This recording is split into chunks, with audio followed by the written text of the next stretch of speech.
एक छोटे से गांव में एक महिला रहती थी जिसका नाम सुमन था। सुमन को गांव वाले रहस्यमयी मानते थे।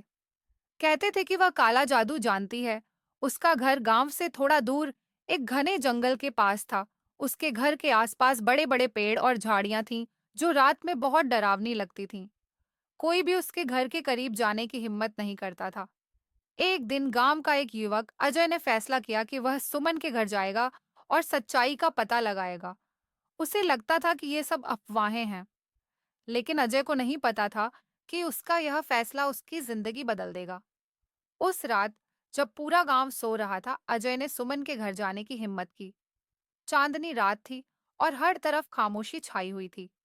जैसे ही अजय सुमन के घर के पास पहुंचा, उसे घर के अंदर से धीमी रोशनी नजर आई।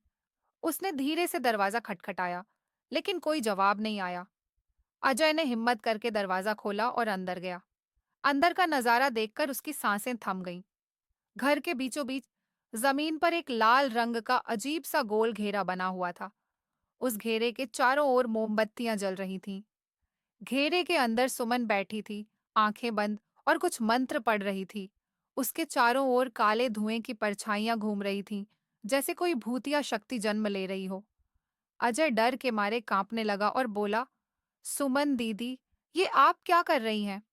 सुमन ने धीरे से अपनी आंखें खोलीं। उसकी आंखें चमक रही थीं, जैसे उनमें इंसानियत का नामो निशान नहीं था। वह मुस्कुराई और बोली, अजय, तुम वाकई बहादुर हो, लेकिन बहादुरी हमेशा अच्छी नहीं होती। कभी-कभी यह मौत को बुलावा देती है। इसके बाद सुमन ने कुछ अजीब मंत्र पढ़ने शुरू किए। अचानक अजय के चारों ओर अंधेरा छा गया।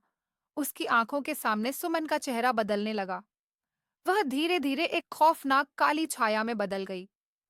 अगली सुबह गांव वालों ने अजय को सुमन के घर के पास बेहोश पड़ा पाया। जब उसे होश आया, तो उसकी आंखें खाली और निर्जीव लग रही थीं। वह किसी से कुछ नहीं बोल रहा था, बस एक ही बात दोहरा रहा था, काली परछाई, काली परछाई मुझे ले गई। उस दिन के बाद सुमन को कभी गांव में नहीं देखा गया और अजय भी फिर कभी सामान्य